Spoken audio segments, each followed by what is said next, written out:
Alors, je reprends la parole pour vous annoncer le panel suivant, donc avec Raphaël Zagouri-Orly, Joseph Cohen et Nicolas de Warren. Raphaël Zagouri-Orly enseigne la philosophie à l'Institut catholique de Paris. Il est directeur de programme au Collège international de la philosophie. Joseph Cohen est professeur de philosophie à la University College de Dublin. Ils fondent ensemble en 2018, en collaboration avec Alain Fleischer, le groupe de recherche L'Humain qui vient, et publieront en février 2021 L'adversaire privilégié chez Galilée. Nicolas de Warren est professeur de philosophie à Penn State University. Il a été professeur à l'Université catholique de Leuven, en Belgique, et directeur des archives Husserl.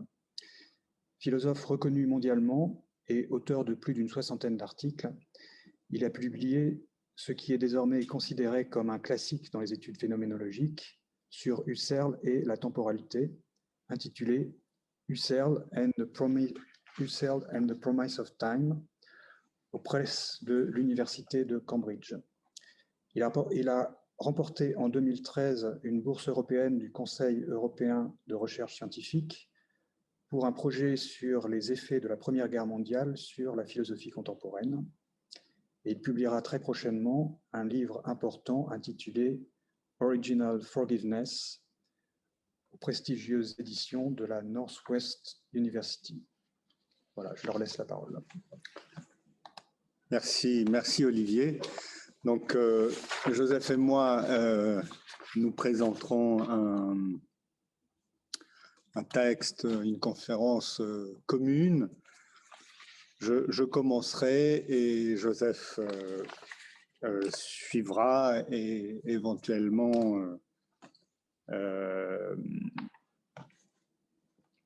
cloîtrera, si c'est possible, cette histoire. Évidemment, il ne s'agit pas d'une clôture, mais enfin, voilà.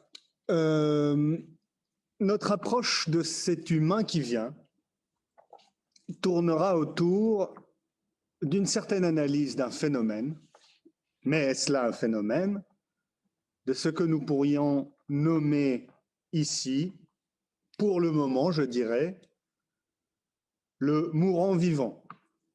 Voilà, le mourant vivant, c'est un petit peu ce que nous cherchons à formuler ou à reformuler comme une autre ou une nouvelle modalité du sujet.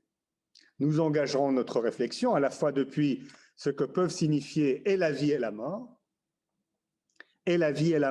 qui arrivent à l'humain, la sienne propre, comme celle de ses autres, et simultanément, depuis ce que signifieront et la vie et la mort pour l'humain qui vient et viendra demain. Notre approche de cet humain qui vient se situera toujours entre la signification que recèlent pour l'humain et sa vie et sa mort, ce qui lui viennent telle sa vie et sa mort, et ce que signifieront et ce qui viendra à l'humain comme sa vie et comme sa mort à l'avenir. Nous tournerons donc à la fois autour du revenant et de l'arrivant. Revenant et l'arrivant, pas seulement l'arrivant, hein. Le revenant et l'arrivant, de ce qu'une revenance et une arrivance au cœur de la technologie entraînent contre notre histoire, passée et à venir, en asseyant, mais aussi en éveillant notre espace public, c'est dire notre présent, à une toute autre responsabilité. Cette question de la responsabilité, évidemment, est au centre de tout ce que nous allons tenter ici. L'amplification massive et accélérée de la technologie déplie et laisse échapper de toutes nouvelles figures, de toutes nouvelles formes de mort et de vie dans la mort et de mort dans la vie. Nous le constaterons, l'entièreté du dispositif, et nous employons, Joseph et moi, à dessein, de façon délibérée, ce terme de dispositif. Nous le constaterons donc, l'entièreté du dispositif de l'histoire de la vérité de l'être, pour parler comme Heidegger, pour ne rien dire ici de la dichotomie classique en métaphysique entre la mort et la vie, se verra singulièrement ébranlé par ces inédites figures et formes du vivre et du mourir. Il est en train d'arriver quelque chose de tout autre à la vie et à la mort dont est part l'effervescence de la technologie. Et il en revient aussi tout autre chose que ce que l'histoire de la philosophie, de Platon à Heidegger, n'aura cessé de manquer. De ne pas encore penser, mais de ne pas encore penser à force de vouloir ou de prétendre le penser, l'ordonner, l'inclure, l'inscrire dans ce que ce dernier, Heidegger, nommait l'histoire de la vérité de l'être. Tout autre chose arrivant et revenant, tout autrement à l'humain, quant à la vie et à la mort, que ce que la détermination ontologique traditionnelle de la vie et de la mort aura prétendu signifier dans son histoire. Tout autre chose, arrivant et revenant tout autrement, que selon l'ordre et l'ordination de la technique, dont le dispositif, nous le savons depuis Heidegger, et sa ressaisie de la métaphysique, est toujours pensé depuis le déploiement de l'histoire de la vérité de l'être. Si nous orientons donc notre réflexion dès à présent sur le diagnostic heideggerien, fameux diagnostic heideggerien quant à la planétarisation et le déferlement de la technique dans son oubli du sens de l'être, et ce, nous le verrons, pour s'en détacher et s'en dissocier progressivement, si donc nous nous orientons sur ce diagnostic, c'est tout d'abord car nul autre avant lui n'aura, avec autant d'insistance, marqué la question de l'essence de la technique. Nous le savons, la pensée philosophique de Heidegger, et c'est là aussi ce qui la distingue de celles qui l'auront précédée dans l'histoire de la métaphysique, s'applique tout particulièrement à relier l'essence de la technique, l'ordination et l'agencement de la totalité des étangs à l'histoire de la vérité de l'être, au mode, à la modalité de la donation, de la présentification du sens de l'être dans son histoire. C'est cette thèse, quant à l'essence de la technique et sa relation foncière au déploiement de l'histoire de la vérité de l'être, cette thèse s'engage chez Heidegger, non pas uniquement afin de mettre en question notre rapport à la technique et donc notre engrenage destinal dans l'oubli du sens, dans l'oubli de la vérité, de l'histoire de l'être, mais aussi et surtout au nom d'une possibilité plus haute, plus digne, selon le même Heidegger, qui est incombrée à notre historialité, à savoir celle de se décider pour l'autre de la technique. Se décider pour l'autre de la technique, ainsi pour la réappropriation pensive de l'origine sourcière du dire de l'être. Là où précisément se fait voir et entendre l'essence rassemblée de la coappartenance entre l'humain et l'être. Coappartenance foncière entre l'humain et l'être. Ayant identifié l'essence non technique de la technique, dans le raisonnement, et marquant par là même en quoi la technique est toujours pensée tel un mode du dévoilement de l'être, une modalité révélatrice de ce qui s'envoie à partir de l'être, Heidegger entend rappeler pourquoi le raisonnement, au cœur de la technique, contient toujours en lui-même la possibilité de faire voir autre chose que le déferlement planétaire, la dévastation qu'elle met en œuvre et en marche. Le raisonnement de la technique réserve déjà une autre voie que celle où se structure la totalité des étangs, dans le calcul, dans la manipulation, une autre voie que celle exigeant de tout étant qu'il rende raison, qu'il se rende à l'ordre de la raison et donne la raison de sa présentation dans la mise en place et en œuvre d'un réseau d'étangs disponibles pour l'humain. D'où la conséquence qu'en tire Heidegger.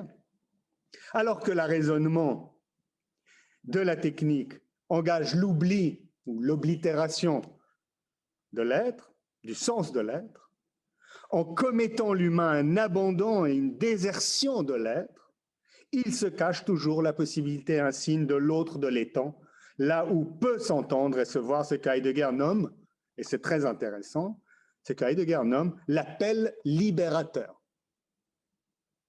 L'appel libérateur, c'est son mot. La mise en œuvre de cette logique apocalyptique, très tôt repérée par Derrida, rythme significativement l'écriture d'Heidegger. En effet, cette figure puissamment circulaire, capable d'approprier l'envahissement de la technique comme événement de l'oubli du sens de l'être, en saisissant par là même, c'est dire du même coup, la source originaire, la source impensée, dissimulée, la pleine essence de l'être, marque non seulement que nous ne saurions nous résoudre, nous contenter ou encore nous complaire dans la simple récusation de la technique. Cette figure philosophique indique et signifie aussi en quoi et pourquoi, au-delà de ce déferlement de la technique, où progressivement s'accentue la dévastation du pensée, se révèle aussi la possibilité du tournant hors de cet oubli, un certain revirement dans ce qui sauve. On a parlé d'apocalypse. La possibilité de s'engager dans la pensée méditante résolument tournée vers la vérité de l'être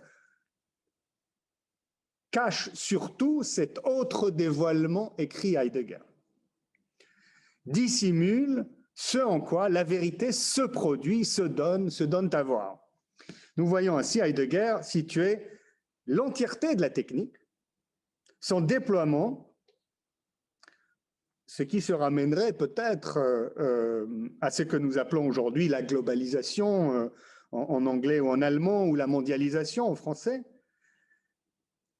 Nous voyons Heidegger situer l'entièreté de la technique dans la négativité, la destitution, la décadence, la dévastation.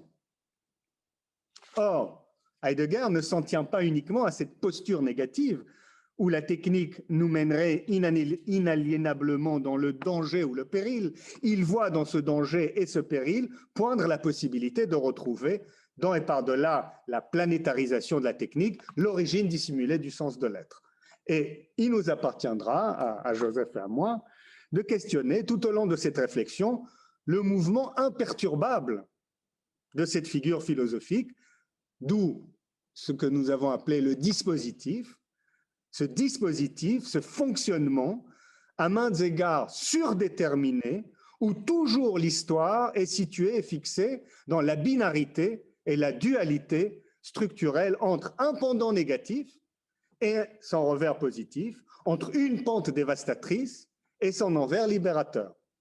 En somme, nous ne cesserons de souligner la structure duelle au sein de laquelle l'histoire est ici pensée, et ainsi nous soumettrons toujours à la question cette prédétermination inquestionnée depuis laquelle l'histoire tout entière se voit arriver à un dispositif binaire où le danger et le salut se coappartiennent ou se coapproprient, comme dit Heidegger, dans et par l'événement unique du sens et de l'essence de l'être.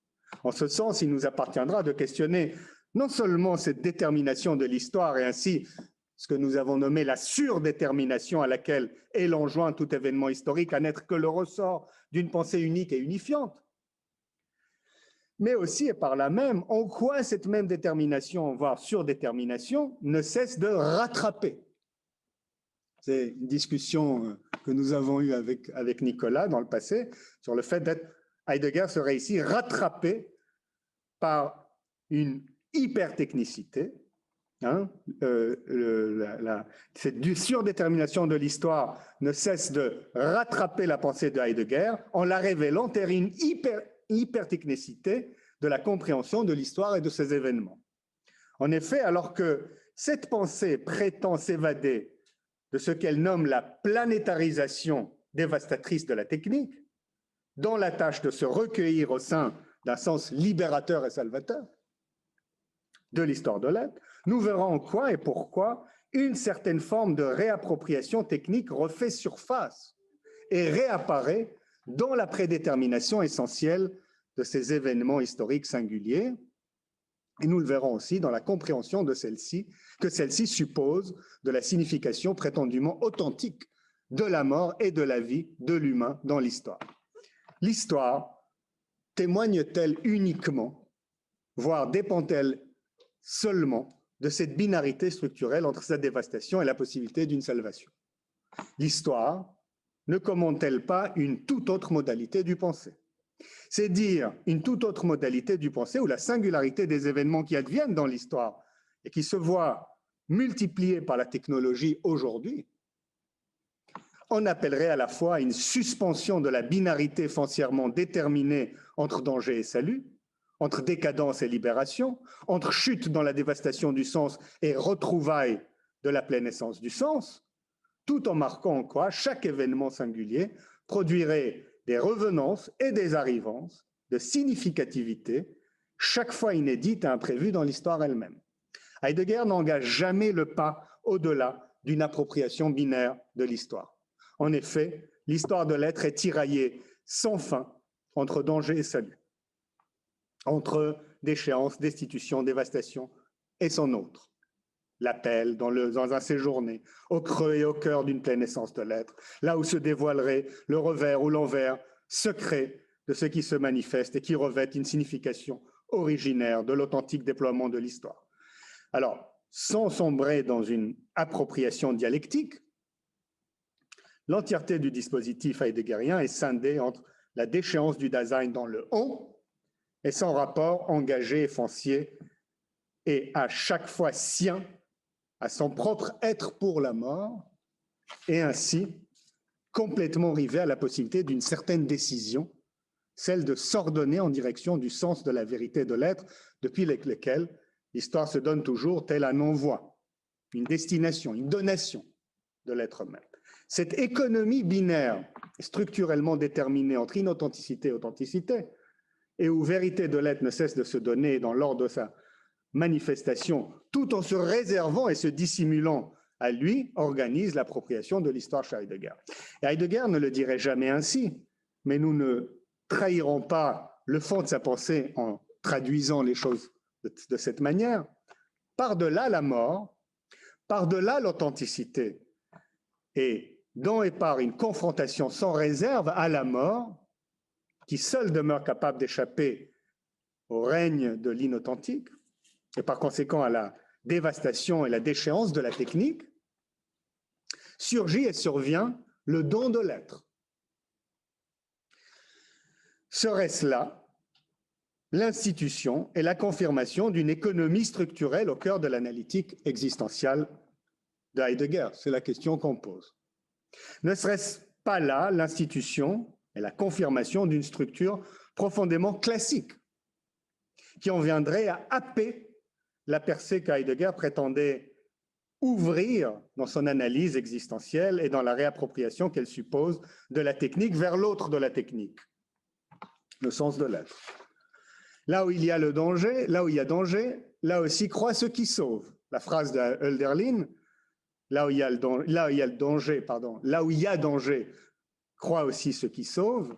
Cette phrase si souvent citée par Heidegger et qui, comme on sait, viendra consigner la pieuse téléologie apocalyptique de la question de la technique, prend ici tout son sens. Jamais le danger, le péril, le déferlement arraisonnant, planétaire de la dévastation technique ne saurait barrer la possibilité insigne de s'en sortir, de s'en échapper, ou d'y voir ce qui sauve.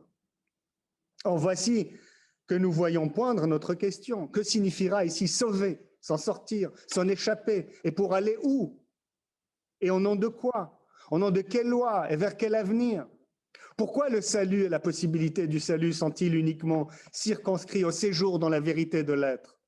À quoi Heidegger aura-t-il fermé la porte? Fermé la porte et par la mise en place de cette logique apocalyptique où l'arraisonnement de la technique ne trouve son sens et son essence que dans la présupposition d'une pleine essence de l'être. La question de la technologie ne doit-elle pas être déplacée ailleurs que dans les confins de ces dispositifs heideggeriens de la vérité? Et ce pour penser dans toute sa radicalité, mais aussi d'y voir se tracer une responsabilité tout autre que celle d'une simple réaction animée par un retour nostalgique à l'origine du sens. Cette circularité profonde, puissante de ce tournant où se voit toujours conjuguer la dévastation de la technique et la possibilité du salut dans la vérité de l'être, n'aura-t-elle pas, par là même, entièrement circonscrit la technique dans les paramètres binaires d'une détermination essentielle où l'actualité, les possibilités, les potentialités, à savoir l'avenir de la technologie, se voit résolument fermé? Autrement dit, l'analyse heideggerienne n'enferme-t-elle pas, et ce toujours trop rapidement, la technologie dans une structure essentielle où elle apparaît toujours telle une dévastation d'un sens originaire, ou encore oubli? En effet, nous pourrions poser ici la question devant l'analyse heideggerienne: de quel droit et à partir de quelle prétention la technique était circonscrite ici uniquement à la prolifération d'une dévastation, d'une déchéance, d'un oubli, et ultimement à la négation d'un sens prétendument originaire? Et plus en avant, pourquoi la seule et unique possibilité face à ce que Heidegger nomme, et ce, non sans dépréciation, la planétarisation de la technique, serait de revenir et ainsi de se réinstaller au creux de l'initiale source du sens originaire et par conséquent d'une communauté retrouvée et séjournant aux confins de la présence de l'être? Au nom de quel droit la Gelassenheit, pour reprendre le vocable de Heidegger, cette disposition foncière de laisser être le sens et la donation de l'être, au nom de quel droit ce laisser être constituerait-il l'unique et seule possibilité, voire responsabilité éthique? C'est Heidegger qui parle d'éthique dans la lettre sur l'humanisme. Responsabilité éthique de l'humain face à l'avenir de la technique. Ces questions ont montré en quoi l'analyse heideggerienne, ayant surdéterminé la technique comme dévastation et oubli, abandon et prolifération planétaire du danger et du péril, n'aura pu qu'imaginer pour l'humain la narration d'une sortie salvatrice, d'une évasion libératrice au cœur d'une originaire source du sens. Ainsi, et pour le dire d'une certaine manière contre Heidegger, et de façon difficilement audible à l'oreille heideggerienne, quelle autre possibilité pourrait-elle surgir de notre rapport à la technique? Et en ce sens, quelle autre interprétation pourrait advenir de la technique, de son histoire, de son avenir, des potentialités qu'elle pourrait encore fournir à l'humain? Quelle autre possibilité de penser et d'agir pourrait survenir pour l'humain si la technique se voyait approcher tout autrement que selon le schéma binaire dualiste et qui peut difficilement se concevoir autrement que comme une réaction proposée par Heidegger et où la technique ne fait que proliférer la dévastation du sens de l'être dans un prétendu calcul ordonnateur et où la seule possibilité de se réapproprier par-delà cette déchéance, le danger, le péril, se concrétise uniquement dans un séjourné salvateur et libérateur. Or, posant à nouveau la question face à ce dispositif et devant la modalité d'accès qu'il préconise en vue de sortir de ce qu'il détermine comme la planétarisation dévastatrice de la technique, où dans ce dispositif, tout entièrement rivé à l'exemplarité de l'être pour la mort, du proprement mourir, de la mienneté de la mort insubstituable et première du Dasein, apparaît et advient l'exposition devant les morts et les vies, à la fois passées et à venir, et qui sont à la fois les siennes ainsi que celles des autres. Ou encore, où le Dasein, la reformulation heideggerienne de la subjectivité, où le Dasein peut-il s'ouvrir au-delà de son être pour la mort, à chaque fois sien, et s'exposer aux multiplicités passées et à venir de ses morts dans ses vies, comme de ses vies face à ses morts, ainsi qu'aux multiplicités passées et à venir des morts et des vies arrivant et revenant, chaque fois singulièrement des autres. La détermination de l'être pour la mort, là où se constitue l'humain comme être là, comme Dasein, dans son engagement et sa résolution envers le sens de l'être, ne l'aura-t-elle pas précisément refermé sur lui-même et replié dans la seule exposition à un destin originaire, au point où la multiplicité de ses morts et de ses vies, ainsi que les morts et les vies des autres, ne recèlent qu'une seule responsabilité foncière, celle de conjoindre la vie et la mort à l'aune d'une histoire de l'être où tout événement recèle toujours déjà l'appropriation salvatrice et libératrice de l'essence de l'être. Et si je poursuis encore ce questionnement en reprenant le fil conducteur de la technologie, où dans ce dispositif, tout entièrement fixé dans la dualité historiale entre l'arraisonnement de la technique et la possibilité toujours active et actuelle, voire immanente du salut, de l'appel libérateur, au creux de cette source initiale de la vérité de l'être, où, au cœur de ce dispositif, se ferait-il une voie vers ce qui revient et ce qui arrive depuis ces morts passées et ces vies à venir, ces vies passées et ces morts à venir qui reviennent et arrivent précisément là où ils ne seront pas déjà confinés dans la dynamique ontologique d'un proprement mourir, chaque fois sien, du Dasein authentique, dans sa facticité propre, et donc là où ils, revenant et arrivant, passés et à venir, ne seraient pas déjà confinés à la dramatique historiale de la pensée de l'être. Autrement dit, quelles paroles, quelles langues, quels appels ou injonctions pourraient se faire entendre des revenants et des arrivants, chaque fois singuliers, dans l'histoire, dès lors que celle-ci est déterminée par un destin constitué uniquement dans la dualité entre prolifération dévastatrice de la technique et le séjour au creux libérateur et salvateur de l'histoire de la vérité de l'être. Les morts passées et les vies à venir, les morts à venir et les vies passées, trouvent-elles ici leurs paroles singulières, voire la possibilité même de leur dire et de leur commandement, ou bien sont-ils d'ores et déjà pris, enveloppés dans cette dynamique ontologique? Quoi des morts passées et des vies à venir, des vies passées et des morts à venir, dès lors qu'ils ne surviennent que dans l'horizon d'une historialité où l'expérience irrécusablement déterminante, comme l'écrit Derrida à propos d'Heidegger, est celle de la signification foncière de la mort, en ce qu'elle demeurerait uniquement fixée dans le rapport entre le Dasein et son naître pour la mort. Quoi des morts passées et des vies à venir, des vies passées et des morts à venir, dès lors que l'authenticité de l'existence demeure exclusivement consignée au seul rapport entre le Dasein et le sens de la vérité de l'être? Autrement dit, que reste-t-il des morts passées et des vies à venir, des vies passées et des morts à venir dans la structure prédéterminée d'un dispositif de l'histoire, rapportant et réappropriant toujours à l'aune d'un unique événement ontologique? Quoi des morts passées et des vies à venir, des vies passées et des morts à venir, si tous les exemples de mort et du mourir, comme tous les exemples des vies et du vivre, ne doivent, au fond du fond de la pensée, que figurer uniquement la mort propre, le proprement mourir, et où toute mort n'est propre et appropriée que si elle se projette dans l'histoire de la vérité de l'être. Joseph, c'est à toi.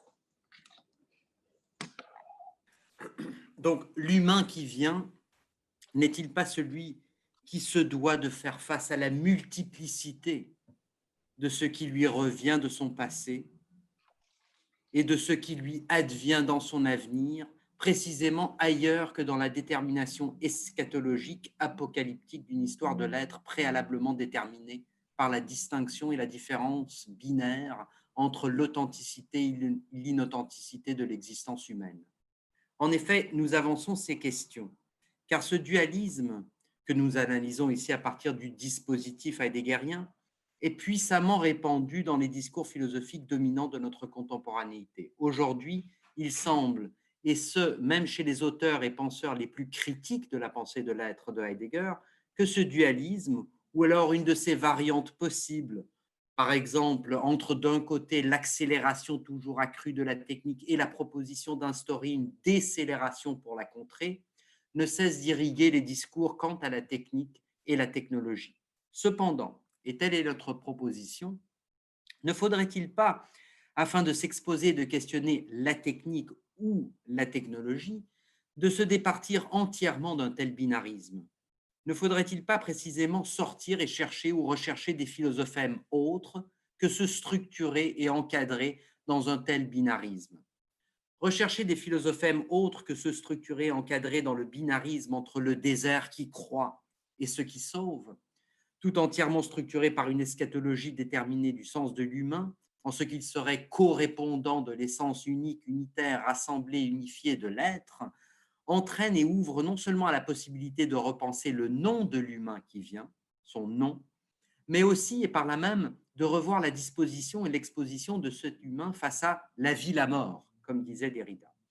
Nous avons déjà laissé entendre ici même l'appellation mourant vivant, où, en conjuguant au participe présent le mourir et le vivre, nous entendons tout d'abord signifier en quoi l'humain qui vient serait marqué par l'incessance indéterminée du mourir et du vivre, là où cette incessance produirait des multiplicités de mourir et de vivre, de mort et de vie plurielle à même l'humain. Proposons ainsi un dire où s'ouvrirait cette incessance indéterminée au cœur de l'humain qui vient, mourant vivant, meurt et vive, plus d'une fois, plus qu'une fois, plus d'une fois, plus qu'une fois. En nous et hors de nous, avant et devant nous, le mourant vivant ne saurait se laisser entraîner dans le philosophème foncier de l'ontologie, celui de cette logique déterminée du don, de la donation, de la grâce, de l'offrande, c'est dire aussi du sacrifice et de la résurrection, où mourir ouvre toujours à un vivre plus, où la descente en enfer, la négativité, la déchéance nous propulse aussi dans une remontée toujours plus grande, et donc de l'apocalyptique à l'œuvre dans l'histoire de la vérité de l'être. Nous insistons sur ceci car ce que nous appelons ici le mourant vivant demeure irréductible et hétérogène à toute appropriation de la vie, la mort, et ainsi engage l'humain dans une réflexion démesurée et indéterminée à la fois quant à la multiplicité des vies et des morts, à même sa vie et sa mort. En ce sens, ce que nous appelons le mourant vivant serait incessamment exposé aux revenances et aux arrivances des multiplicités de ses vies et de ses morts, dans sa vie et sa mort, des multiplicités des vies et des morts dans les vies et les morts des autres, passés et à venir. Cette exposition aux revenances et aux arrivances qui se déploie à même la singularité toujours déjà multiple de tout mourant vivant, marque en effet une aporie de plus, et nous commençons ici à repérer ce que Derrida nomme, quant à lui, la logique plurielle de l'aporie, ce que nous appelons quant à nous l'incessance de l'aporétisation. Les vies, les morts du mourant vivant, les siennes et celles des autres, passées et à venir, reviennent et arrivent toujours singulièrement, c'est-à-dire là où ces revenances et ces arrivances supplémentent et excèdent, surpassent et débordent la présence, tout comme la possibilité de demeurer présent à soi ou à soi-même présent. L'incessance de la porétisation ouvre ainsi à un supplément de la temporalité traversant le mourant vivant, où toujours les revenances et les arrivances de ses morts et de ses vies, des morts et des vies des autres, lui reviennent et lui arrivent sans qu'il ne puisse jamais déterminer pour soi-même où se constitue un horizon temporel et rassemblé du temps.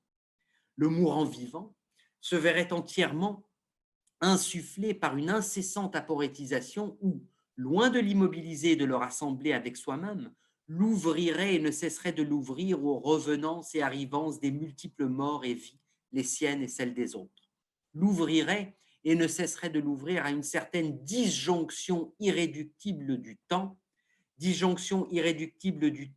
que nous mettons en rapport avec l'imprévisibilité de la technologie, une certaine diachronie du temps où les frontières ou les lignes de démarcation entre le temps dit vulgaire de la métaphysique ou de la chronologie et cette temporalité apocalyptique à l'œuvre dans l'histoire de l'être, jouant et figurant le déferlement planétaire de la technique et la vérité de l'être, se verraient minés, abîmés. Une diachronie du temps où le binarisme ontologique ne cesserait de s'aporétiser en se suppléant et se supplémentant, sans destin ni eschatologie, sans origine ni finalité. J'en viens à ma conclusion. Peut-être serait-ce au cœur de cette diachronie du temps que se rejouerait une toute autre pensée de la technologie. Que pourrait-elle commencer à dire cette toute autre pensée de la technologie? Peut-être ceci: l'imprévisibilité de la technologie, voire l'impossibilité, sans retour ni recours à la prévision, à la prédétermination, l'impossibilisation donc de toute structure d'attente, du s'attendra, de l'attente de, engagerait le mourant vivant ailleurs que dans les raies d'une quelconque essentialisation, voire ailleurs que l'histoire elle-même. C'est dire, engagerait le mourant vivant là où son exposition aux revenances et aux arrivances, chaque fois singulières de ses morts et de ses vies, des morts et des vies des autres, ne composerait pas une narration historique de l'identité, ni n'instituerait un retournement dans une origine essentielle, ni n'incarnerait une projection vers une finalité déterminée.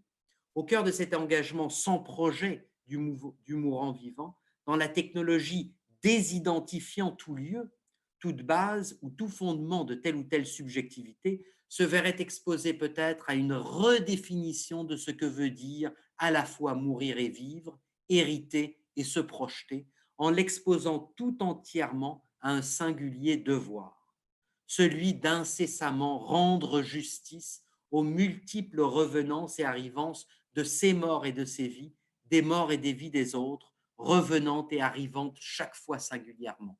Rendre justice, c'est peut-être le mot de cette toute autre pensée de la technologie. Nous conclurons sur cette idée de rendre justice, et ce, en évoquant depuis cette diachronie du temps à même ce que nous nommons le mourant vivant, l'expérience d'une certaine survivance, où celui-ci se verrait incessamment exposé et ouvert aux revenances et arrivances de ses morts et de ses vies, des morts et des vies des autres, qui lui reviendraient et lui arriveraient chaque fois singulièrement, tout en les invoquant perpétuellement. Survivance comme invoquer perpétuellement les revenances et les arrivances de ses morts et de ses vies, des morts et des vies des autres.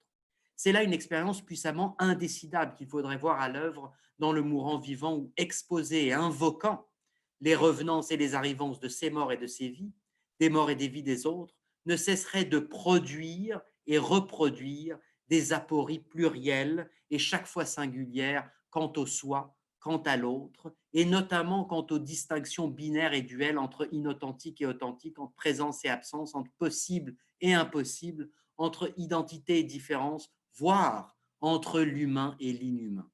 Peut-être sommes-nous appelés à une survivance, où de multiples arrivances et revenances sans présence et sans absence, et en même temps plus présentes et plus absentes que la présence et l'absence, ne cessent de lui revenir et de lui arriver là où le mourant vivant ne cesse aussi chaque fois singulièrement de les affirmer, de les produire, de se les donner et de se les exposer. Autrement dit, le mourant vivant ne cesserait de se voir éveillé dans et par l'indécision d'une exposition et d'une expression, exposé, exprimant, exprimé et exposant d'incessants suppléments, d'arrivances et de revenances, et qui, sans ne jamais recourir à une valeur ou à une norme, mais sans non plus démentir la valeur du normatif, ne cesse de reformuler singulièrement devant chaque événement historique, politique, philosophique, technologique, son pensée et son agir, accompagnant au cœur de la technologie chacune de ses chances et indécidablement chacun de ses risques.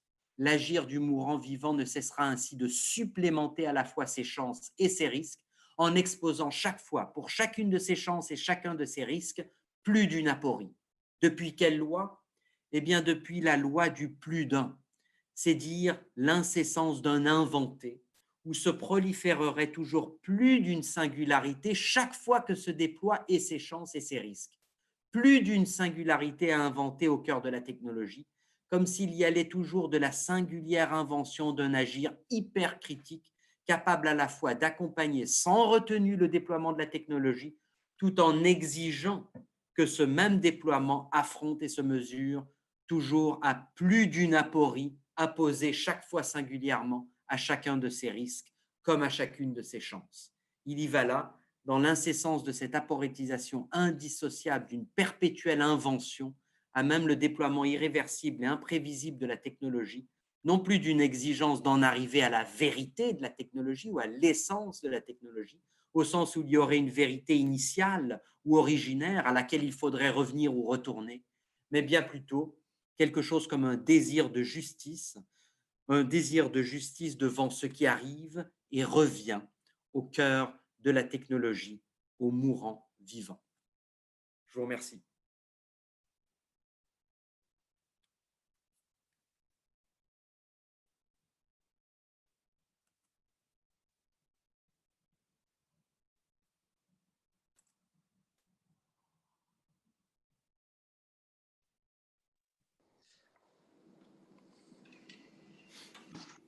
Nicolas, on te donne la parole.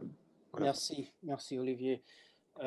Donc, je propose d'accrocher quelques réflexions sur des réflexions très riches que Joseph et Raphaël nous avons proposées, et aussi de prendre cette opportunité de communiquer un petit peu des questions de mes propres recherches, puisque aujourd'hui c'est aussi la première fois que je suis parmi vous dans ce groupe de recherche. Donc de faire deux choses, de continuer le dialogue, d'établir un dialogue entre nous trois sur ces questions, et aussi de prendre cette occasion de proposer quelques thèses et aussi proposer quelques idées sur les problèmes sur lesquels moi je travaille dans ce cadre du questionnement de l'humain qui vient. Donc, je pense que les trois questions qui sont très importantes, les trois questions abordées par Raphaël et Joseph sont les questions de l'essence de la technologie et cet déplacement de la question de l'essence de la technologie, le déplacement du terrain de le problème de la vérité, de l'histoire de l'être, dans le cadre de la pensée de Heidegger, vers une autre horizon, un autre cadre, le terrain, le cadre du problème de la responsabilité et de la justice. Donc, je veux marquer, ça c'est la première question sur laquelle je veux proposer quelques réflexions. La deuxième question, c'est qu'est-ce que c'est la technologie? Comment comprendre et définir l'essence de la technologie moderne? Et la troisième question, c'est la relation entre qu'est-ce que c'est la technologie, la modernité de la technologie, l'essence de la technologie, la relation entre technologie et responsabilité,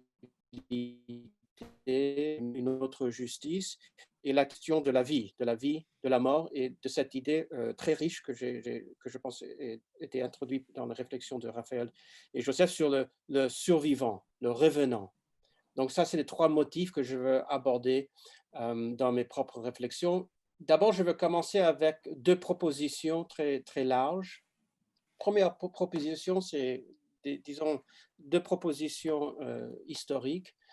Le premier, c'est que, à mon avis, le XXe siècle, c'est la première fois dans l'histoire de l'humanité que nous avons le pouvoir, et nous avons déjà commencé avec ce pouvoir, de modifier l'écologie, les écosystèmes, avec une telle intensité, à une telle échelle et aussi avec une telle rapidité. Donc, ici, je veux proposer que on peut comprendre l'histoire du XXe siècle comme une grande accélération, une accélération de la transformation profonde de la Terre à travers des activités humaines. Et bien sûr, ça c'est la thèse de l'Anthropocène, que nous avons rentré dans l'âge de l'Anthropocène, et ça c'est vraiment une rupture dans l'histoire de l'être. Une histoire de l'être qui établit déjà une relation au futur d'une sorte de nouveau commencement. Donc, je veux proposer que la question de l'humain qui vient, donc on peut formuler cette question, l'humain qui vient, qui est cet humain qui vient? Est-ce que l'humain qui vient va être humain ou autre que humain? Quelle orientation nous est possible aujourd'hui vers l'avenir de l'humanité et le futur de l'humanité? Ces questions sont déjà déterminées principalement à travers cette transformation globale de la Terre avec la technologie. Donc, ça veut dire que la technologie a déjà établi une relation avec le futur, et on peut dire qu'avec une relation avec le futur qui est infinie. Infinie dans ce sens que je vais essayer de proposer que la production des déchets nucléaires et la production des déchets à travers la production technologique, ça c'est l'autre face de la thèse de l'Anthropocène. Donc la première face, c'est que nous avons commencé dans le XXe siècle à une profonde transformation historique dans l'histoire de l'être, et que contre Heidegger, c'est pas l'essence de la technologie, on peut pas le comprendre simplement comme la manipulation l'ordination de la totalité de l'être, mais la production de déchets, des déchets technologiques comme plastique, les déchets de pollution et les déchets nucléaires.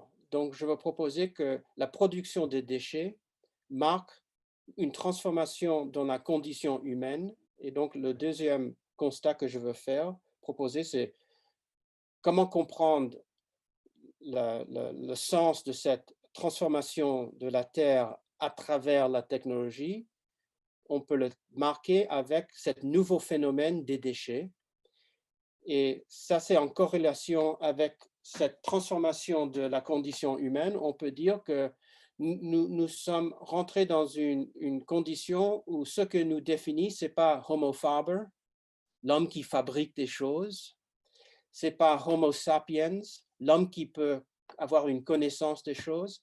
C'est ce que je vais appeler Homo detritus, l'homme qui produit des déchets. Et donc, la nouvelle condition humaine, ce n'est pas la condition de produire, de percevoir, de regarder, de penser. On peut dire que l'âme humaine est maintenant l'âme qui est une machine qui produit des déchets. Et c'est avec cette production des déchets qu'une relation à l'humanité qui vient devient établie. Donc, je veux proposer une sorte, on peut dire, une sorte de réflexion sur le futur à travers le problème des déchets. Ce que nous envoie au futur, c'est nos déchets. Et l'horizon de cette survivance, donc on peut le reformuler, le problème de survivance dans un cadre traditionnel, dans l'histoire de l'être, dans la manière dans laquelle, par exemple, Heidegger le conçoit, c'est toujours ce que nous survit, c'est nos idées, les œuvres d'art, nos valeurs, les écritures philosophiques. Mais maintenant, nous sommes dans une condition où ce qui va nous survivre, après nous sommes dépassés sur la Terre, ça va être nos déchets. Et c'est dans ce cadre-là que les déchets nucléaires ouvrent un horizon à l'infini. Et c'est dans cet horizon de l'infini que je veux proposer, il faut placer la question de l'humain qui vient. Pourquoi? Puisque les déchets nucléaires, comme tout le monde le sache, comme vous le savez, nous avons produit une matérialité qui est déterminée par une létalité, un produit dangereux qui survivra pour 10 millions d'années. Et aussi les déchets nucléaires qui sont d'une valeur très, très, très dangereuse pour des millions d'années. Ça veut dire que nous avons produit avec des déchets nucléaires une future qui est une future d'une longue durée, une durée qui est plus longue que l'histoire totale de l'humanité lui-même. Donc, nous avons d'une manière produit une éternité des ordures. Et donc, la première question, c'est comment repenser la technologie à travers le problème des déchets pour reprendre cette question de justice et de responsabilité vis-à-vis l'humain qui vient dans une cadre de temporalité qui devient pour nous, on ne peut pas l'imaginer. Donc, est-ce que c'est possible de formuler le problème de justice et responsabilité? Et ça, c'est, on peut dire, une question à nous. Est-ce que c'est possible de formuler, d'avoir une orientation vis-à-vis ce problème de justice et responsabilité vis-à-vis un futur pour lequel il semble que c'est pour nous impossible d'imaginer qui est cette futur, qui est l'humain qui va venir, puisque avec les déchets nucléaires, et on pourrait faire aussi une argumentation analogue avec les plastiques, les déchets plastiques, ce qui est intéressant, c'est que les déchets nucléaires est quelque chose de dangereux, pas seulement pour les êtres humains, mais pour tous les êtres vivants.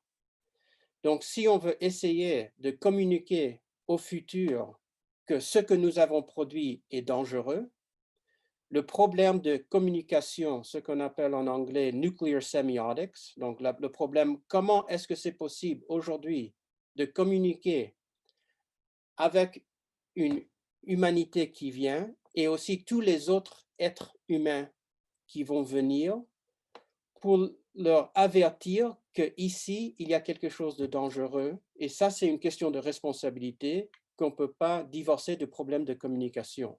Puisqu'on peut dire que la première responsabilité vis-à-vis des déchets que nous avons produits aujourd'hui, c'est une responsabilité d'avertissement.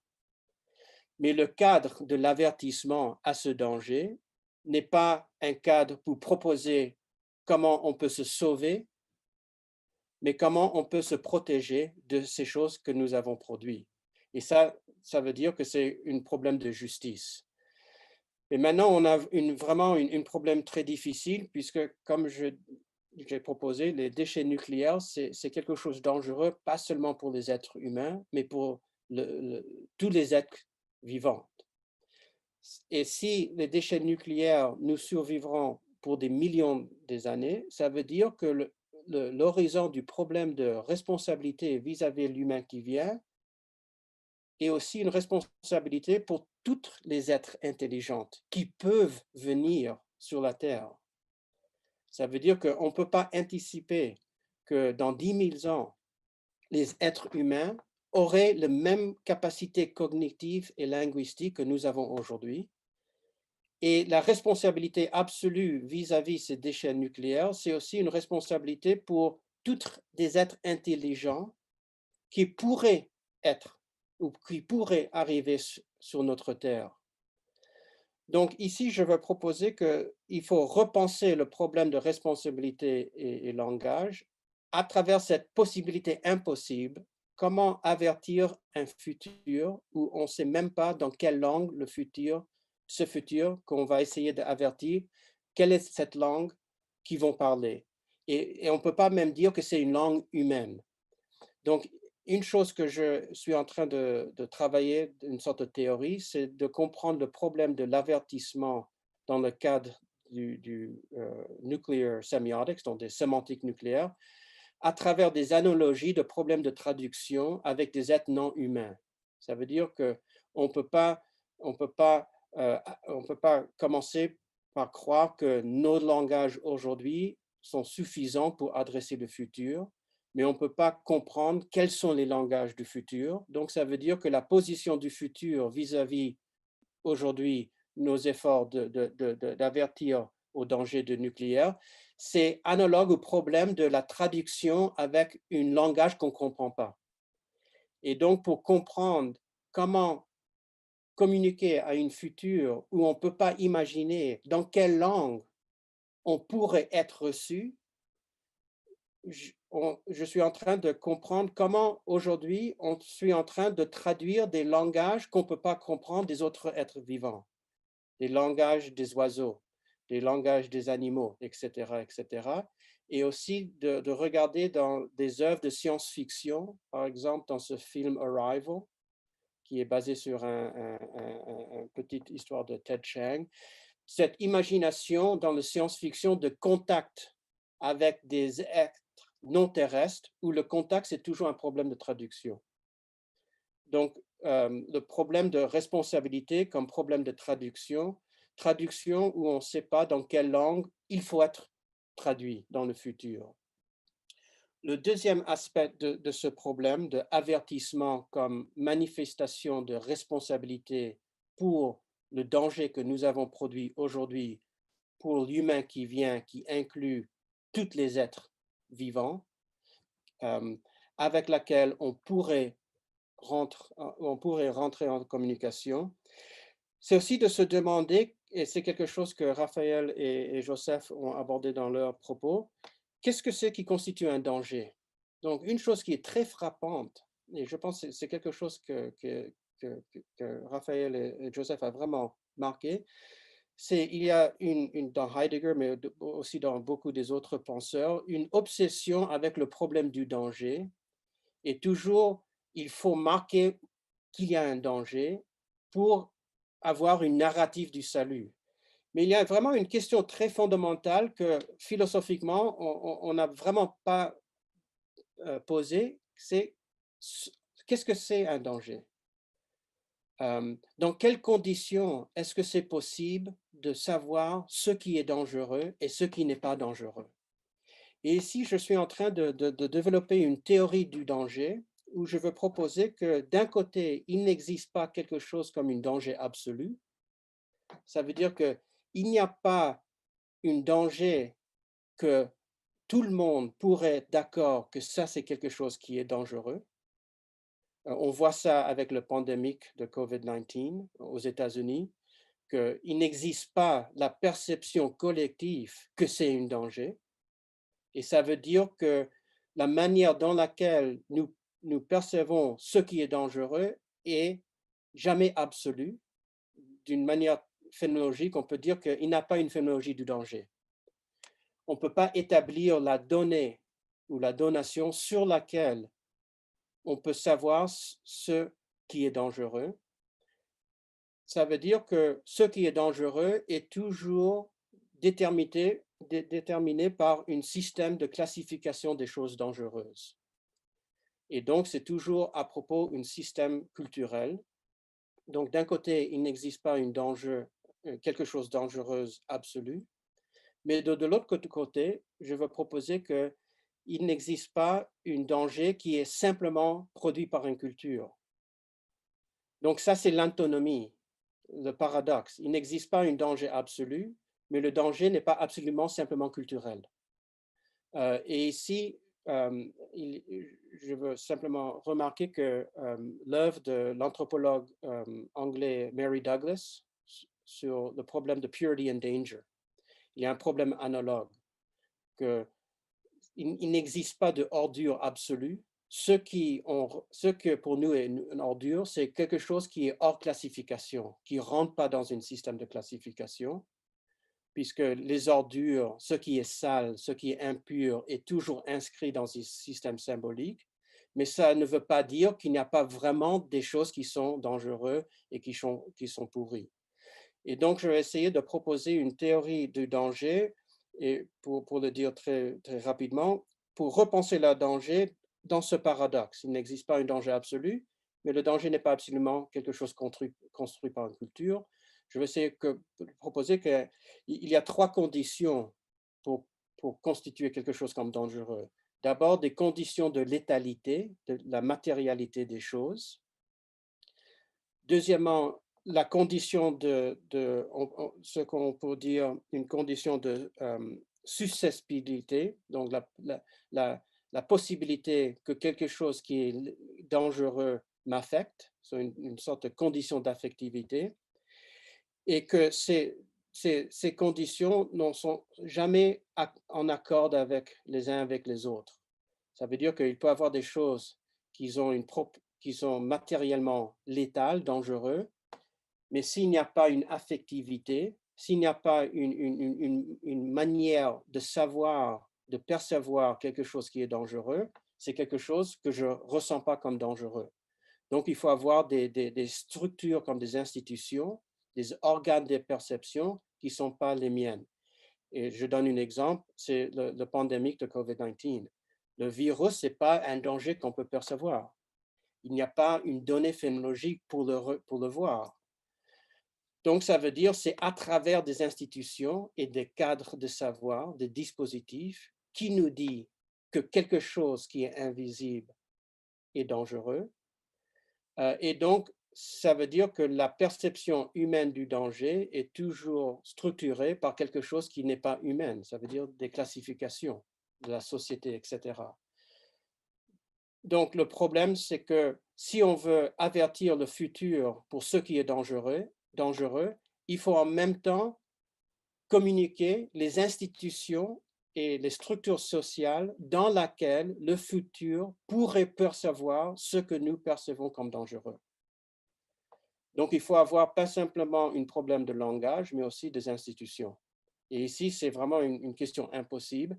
Il n'existe pas une institution humaine qui s'ouvrira pour des millions d'années, pour assurer que le système de classification qui décrit ce qui est dangereux pourrait être communiqué dans le futur.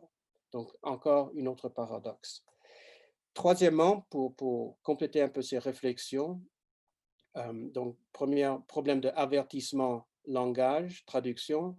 Deuxièmement, qu'est-ce que c'est un danger? Qu'est-ce que c'est qui constitue un danger? Et cette paradoxe qu'un danger est ni absolument quelque chose donné, mais ni absolument construit, et qu'il y a des conditions d'être affecté, de percevoir, de connaissances, etc. Et ça, c'est toutes les complications du danger. La troisième idée que je veux proposer, c'est que ce qui constitue la perception d'un danger, c'est que ce que nous pensons est dangereux reflète toujours une forme de vie. Donc, si on pense que notre forme de vie est en danger vis-à-vis quelque chose, donc c'est dans cette condition qu'on va percevoir cette chose comme dangereux. Je donne un exemple. Tout ce phénomène aujourd'hui aux États-Unis d'une sorte de paranoïa qu'il y a quelque chose de dangereux qui va nous prendre ou qui pose un danger pour nous. C'est quelque chose d'un côté du niveau imaginaire. C'est bien sûr un rhétorique qu'on voit politiquement avec Trump, qu'il y a une sorte de danger imaginaire. Et ce danger imaginaire est perçu comme un danger. Pourquoi? Puisque la perception du danger engage toujours une mode de vie. Donc, si j'ai une certaine mode de vie, c'est une condition pour percevoir COVID-19 comme dangereux et non comme dangereux. Donc, si cet mouvement de QAnon, qui est une mentalité que le monde est affecté par un danger, Hillary Clinton, etc., etc., pourquoi ces gens-là pensent que ça, c'est plutôt dangereux que pourquoi socialisme est dangereux et COVID-19 n'est pas dangereux? Et là, je pense que l'explication, c'est qu'une condition pour la perception de quelque chose qui est dangereux et donc la perception du salut, c'est une mode de vie. Et donc, vis-à-vis la question de l'humain qui vient et la question de responsabilité et justice pour la production aujourd'hui de quelque chose qui est dangereux pour le futur, le problème, c'est est-ce que c'est possible de communiquer et d'établir la survivance d'une mode de vie dans laquelle ce qui est dangereux pour nous va être aussi dangereux pour eux. Et ça, c'est très compliqué puisque, bien sûr, on veut dire que le futur, l'humain qui vient, le futur et l'humain qui vient, c'est à eux de décider quel mode de vie ils veulent avoir. Donc, si le problème, c'est que pour être responsable vis-à-vis du futur, pour des déchets dangereux que nous avons produits aujourd'hui, il faut les convaincre d'avoir les mêmes valeurs que nous. Ça veut dire qu'on impose notre valeur au futur. Donc, ça a une autre paradoxe de compliquer ce problème de responsabilité et justice vis-à-vis l'essence de la technologie comme la production de déchets qui sont dangereux. Le paradoxe, c'est que pour avertir et convaincre le futur que ces produits, ces déchets est dangereux, il faut avoir une imposition de notre forme de vie sur le futur. Puisque si on n'impose pas la même forme de vie dans laquelle on perçoit ces déchets comme dangereux, on ne peut pas assurer notre responsabilité pour leur forme de vie. Et donc ça, c'est vraiment un paradoxe très difficile. Pour être responsable pour la vie des autres, il faut imposer les valeurs de notre propre vie pour assurer que la vie des autres pourrait être dans une situation de percevoir ce que nous avons fait aujourd'hui comme dangereux pour eux aussi.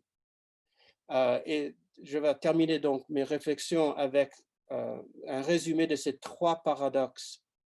Donc l'idée, c'est déplacement de la question, on peut dire la triade des questions de la responsabilité et justice, question de la technologie, question de vie et mort, de survivance, à travers le problème des déchets, spécifiquement des déchets nucléaires, qu'on peut dire est la situation absolue pour mesurer la difficulté de ces problèmes.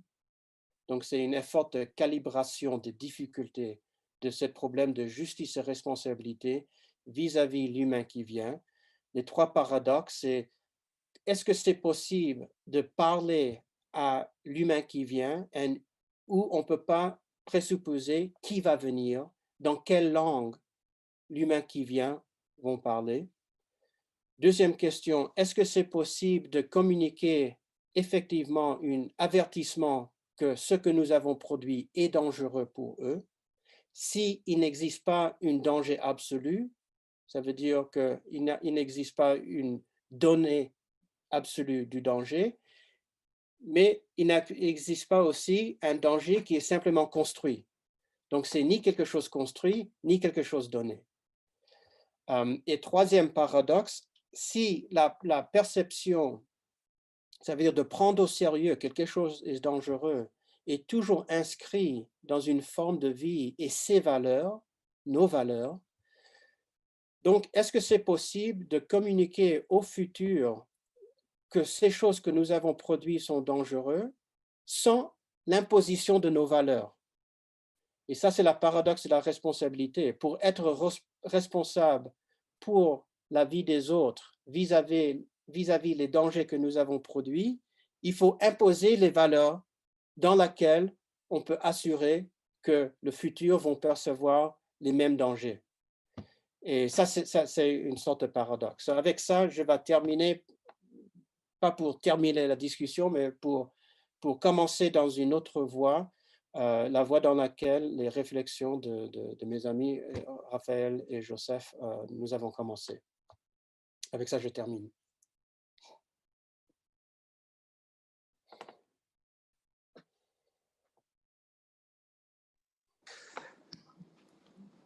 On m'entend? Oui.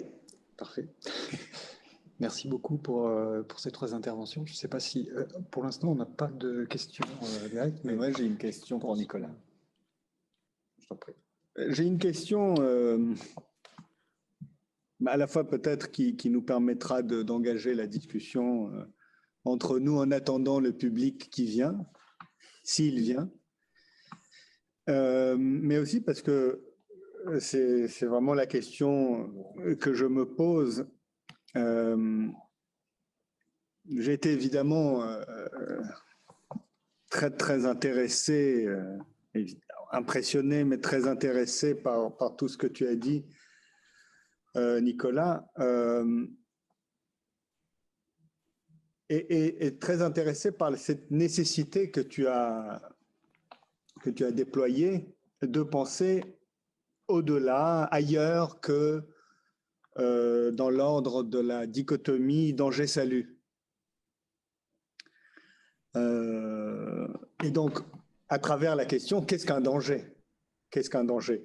Manière de dire, si je te comprends bien aussi, que pour prendre au sérieux le danger, et entre autres le danger qui vient, il nous faut sortir de cette dualité, dichotomie, se déployant jusqu'à, dans Heidegger, du danger et du salut. Mais voilà, la question que je me pose et que je me suis posée d'ailleurs de différentes façons après presque chacune des interventions depuis hier matin, c'est qu'est-ce que dans ce pas au-delà, bon, peut-être que tu n'es pas d'accord avec cette façon de formuler les choses, mais disons par commodité pour un peu pour engager la discussion, qu'est-ce que dans ce pas au-delà de la dichotomie et de l'opposition danger-salut avec le dispositif apocalyptique aussi, bon, qui est en jeu ici, et je comprends la nécessité, par exemple, de penser l'apocalypse à la manière d'un Anders et pas à la manière d'un Heidegger. Donc l'apocalypse au sens où on l'entend presque tous les jours au quotidien comme la destruction de l'humanité par l'humanité et la destruction finale de l'humanité par l'humanité et non pas la révélation d'un recommencement dans la catastrophe. Qu'est-ce que tu retiens de l'humanisme? Et dans ces trois modalités de ces 3 points aussi que tu as formulés à la fin, disons, de ton discours. Qu'est-ce que tu retiens des motifs de l'humanisme, des motifs de la subjectivité humaniste? Ou est-ce que ce dont tu parles, c'est de la nécessité d'une invention radicale de l'humain qui vient pour répondre et être responsable de l'humanité qui vient dans 1000, 2000, 5000, 10 000 ans. Et par rapport à la question du déchet, je suis très, très intéressé évidemment par la question du nucléaire. Tu le sais, on en a beaucoup parlé. Et c'est vraiment une question très, très importante. Et je te remercie de l'avoir soulevée. Mais qu'est-ce que tu retiendrais de l'humanisme conventionnel, moderne, traditionnel, peu importe comment on l'appelle, dans cette démarche? Oui, donc bien sûr, c'est très compliqué, mais central, cette question que tu poses. D'abord, il faut être d'accord ce qu'on comprend comme humanisme. Bien sûr. Donc, ça, c'est le problème question. Mais je dirais que, donc, ce que je pense, nous sommes d'accord, c'est d'échapper, de passer au-delà de cette binarité entre salut et catastrophe, danger, etc. Et ce que j'ai trouvé je suis convaincu par votre propos de repenser ce problème du technologie et du danger avec le problème de responsabilité et justice et non pas vérité, et donc non pas révélation, non pas salut et tout ce discours heideggérien. Tout à fait d'accord là. La chose que je veux concentrer, c'est d'accord, si on accepte cette propos, maintenant, qu'est-ce qu'on veut dire par responsabilité et justice? Et si on devient, et si on suit ce que je veux proposer, que le problème de technologie, on doit le comprendre plutôt comme le problème des déchets qui sont produits par la technologie. Donc, ça, c'est le centre, ça, c'est l'axe. Donc, ce n'est pas ordination, manipulation, calcul, mais toute cette ordre de manipulation, ordination de la totalité de l'être produit des déchets.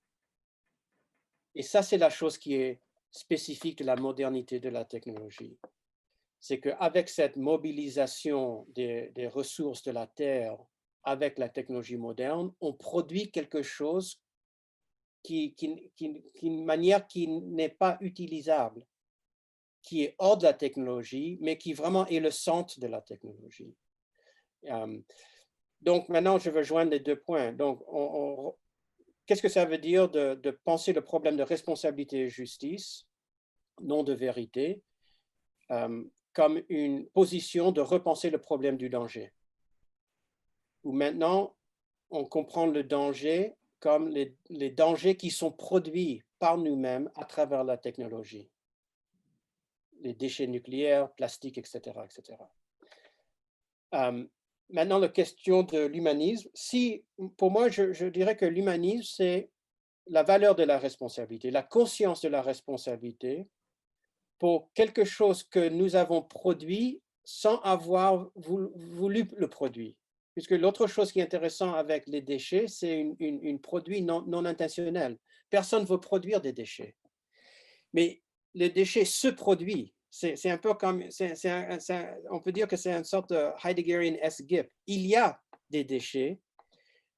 Personne ne veut produire des déchets. Ce n'est pas quelque chose intentionnel, mais c'est quelque chose qui se produit dans un process intentionnel de fabrication. Et pour ça, nous avons une responsabilité.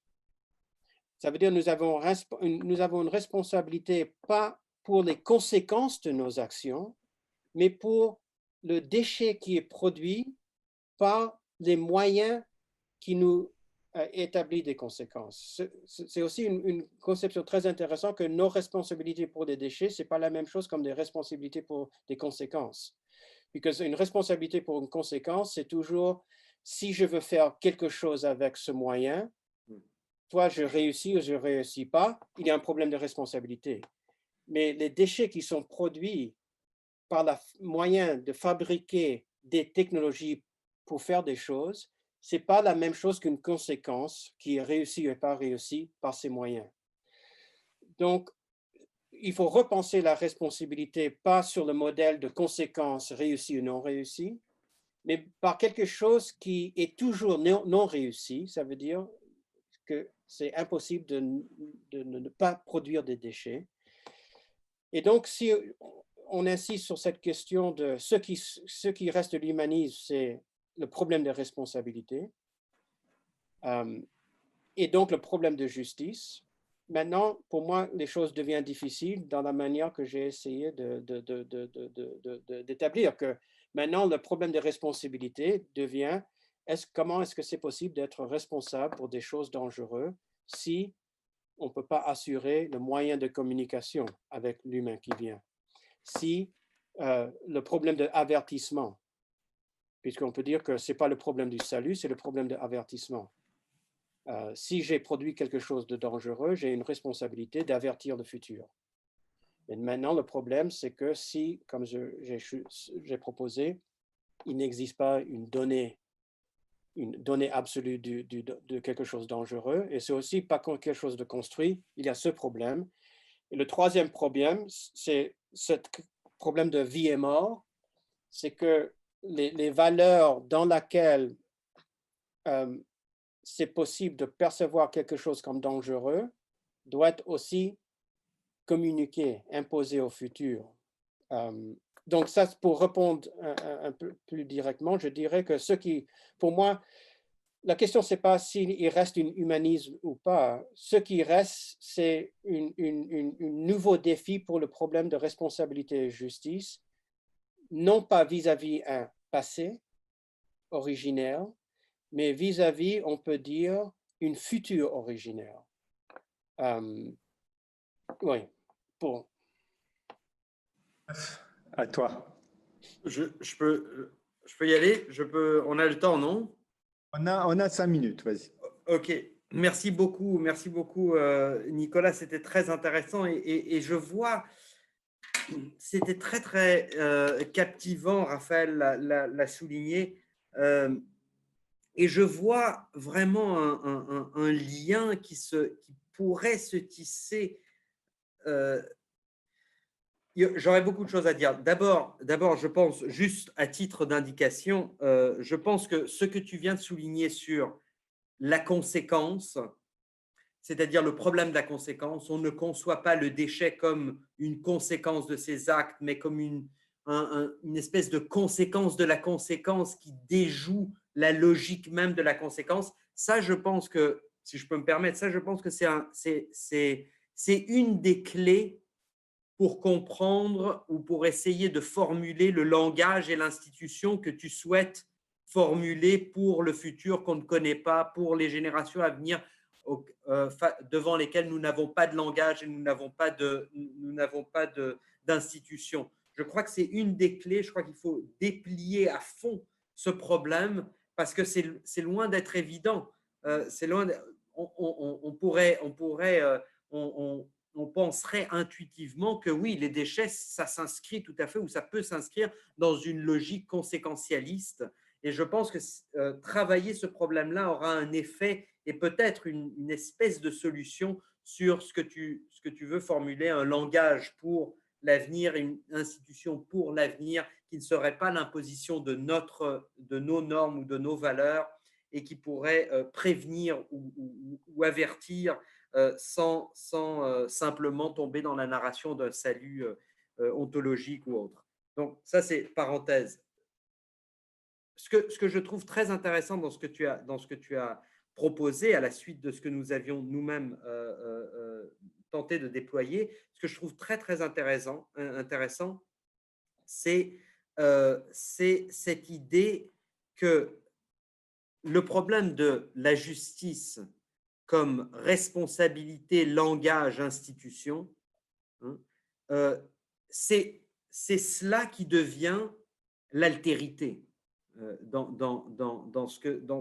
L'altérité, c'est plus l'autre homme dans le présent, ça devient cette responsabilité, cette tentative de formuler un langage, cette tâche de formuler une institution qui pourra servir à l'avenir alors qu'on ne connaît rien de l'avenir et que tout ce qu'on connaît de l'avenir, c'est que nous produisons des déchets à l'avenir et qui resteront longtemps dans l'avenir. L'avenir durera longtemps par nos déchets. Donc ça, c'est l'altérité ici, c'est déplacé et elle devient maintenant le commandement de cette altérité, c'est formule un langage, formule une institution, formule une responsabilité pour non pas l'humain qui vient, mais l'humain qui viendra. Parce que toi, ce que j'ai trouvé très intéressant, et même si c'est ta première intervention dans ce groupe de recherche, c'est que ton intervention de façon très intéressante, nous force à changer le titre même de notre groupe de recherche, non pas l'humain qui vient, mais l'humain qui viendra. J'en viens à ma question. Que penserais-tu alors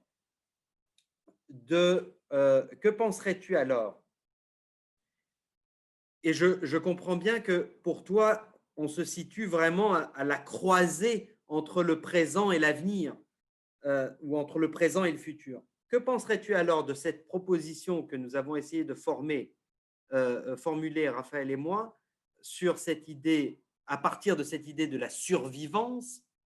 Que penserais-tu alors de tenter de formuler un langage de la singularité?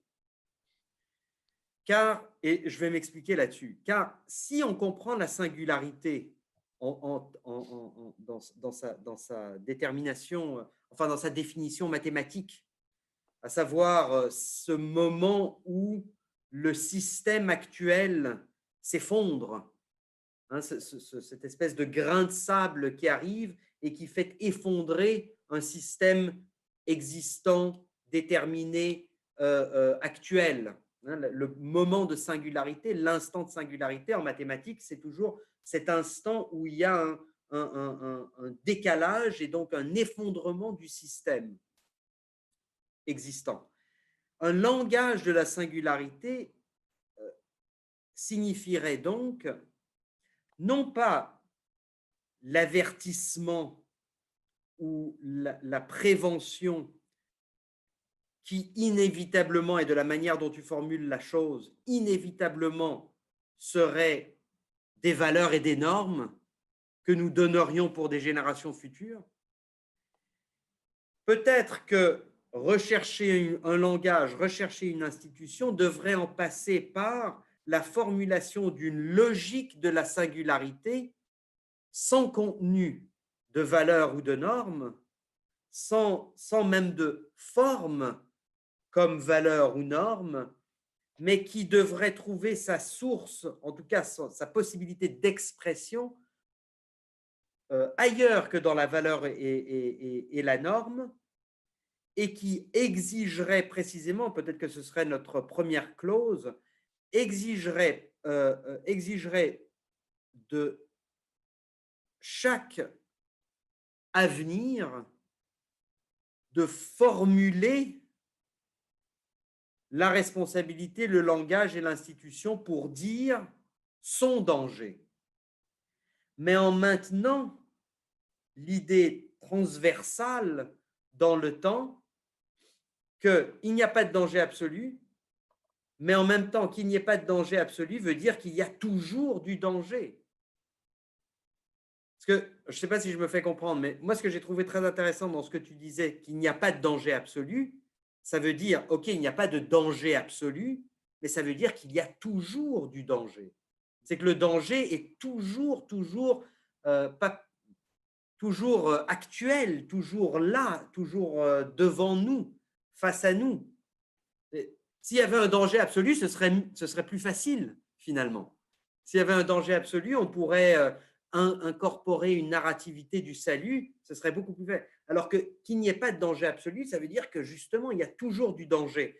Et donc, peut-être, ce serait la transversale de cette logique de la singularité, de ce langage de la singularité, où, comme première clause, étant donné qu'il n'y a pas de danger absolu et qu'il y a toujours du danger, eh bien, la première clause serait de formuler chaque fois de manière singulière ce qu'est le langage pour adresser cette continuité, cette persévérance du danger, et l'institution pour adresser ou confronter cette perpétuité du danger. Que penserais-tu donc de cette proposition? Je ne sais pas si je me suis fait bien comprendre, mais… Tout à fait, non, c'est vraiment très bien. Je ne sais pas, nous avons quoi, quelques minutes, si j'ai Oui, bien sûrement. compris? Bon, donc, Oui, vas-y, vas-y. oui, je dirais quelque chose de très bref. Donc, tout à fait, ce que tu proposes, et bien sûr, je vais en Nicolas, réfléchir un peu plus.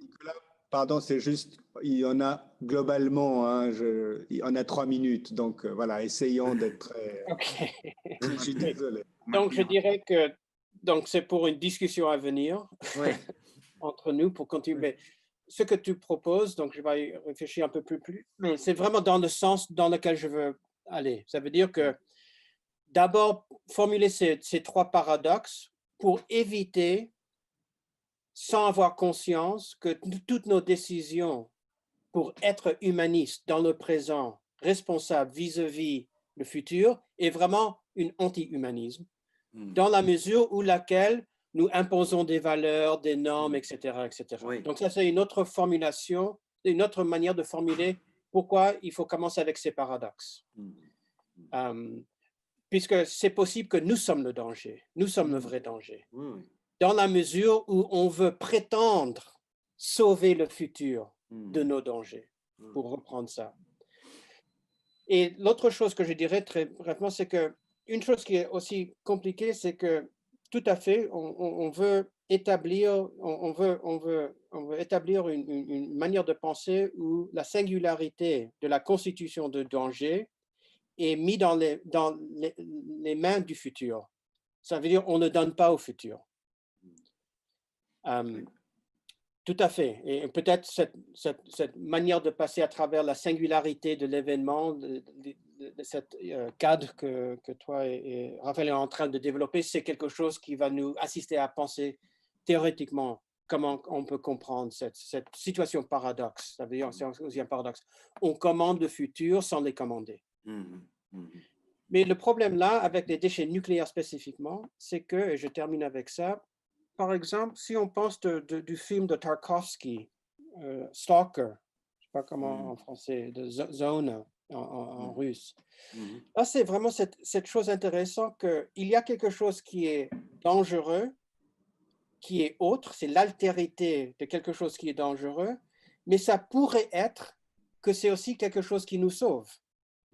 Ça veut dire que c'est impossible de savoir si dans 10 000 ans, l'humain qui viendra aurait une manière de transformer quelque chose qui est très dangereux pour nous, les déchets nucléaires, comme une source d'énergie qui va sauver toute la planète. On ne sait pas. Donc ça, c'est un autre problème que peut-être, c'est le thème du film de Tarkovsky, peut-être les choses qui sont très dangereuses pourraient être pour une autre forme de vie quelque chose qui les sauve. Et donc, ça complique ce problème de singularité pour garantir que c'est l'autre qui constitue ses propres moyens de comprendre ce qui est dangereux, dans le cadre où, comme tu disais très bien, il n'y a pas un danger absolu, mais il y a toujours quelque chose de dangereux. Merci beaucoup. Merci beaucoup. Ouais. Il faut refaire une discussion ou en tout cas essayer de travailler ensemble sur ça parce que Tout à fait, oui. C'est une question très… Il y a énormément d'apories et aussi l'aporie que tu nous avais dite aussi à Monaco, je pense, ou peut-être à Paris, que de la singularité, il n'y a jamais que de la singularité. La singularité est toujours informée par une multiplicité de singularités. Donc, la singularité des générations futures est informée par notre singularité, à savoir la production des déchets, mais que eux vont transformer ou pourraient peut-être transformer en un autre type de singularité qui n'aura rien à voir avec la nôtre. Voilà, tout à fait, oui. Merci à tous. Désolé, je reprends la main pour qu'on puisse faire juste quelques minutes de pause avant la dernière conférence. En tout cas, je vous remercie parce que c'était passionnant. Et c'est toujours bon signe qu'on n'arrive pas à finir la discussion parce que ça veut dire qu'il y a encore beaucoup de choses à dire. Voilà. Donc, un grand merci à tous les trois. Et merci. Merci. À vous, Olivier. Merci beaucoup. À bientôt. À À bientôt, bientôt. Nicolas. Bientôt, Nicolas. Oui, merci.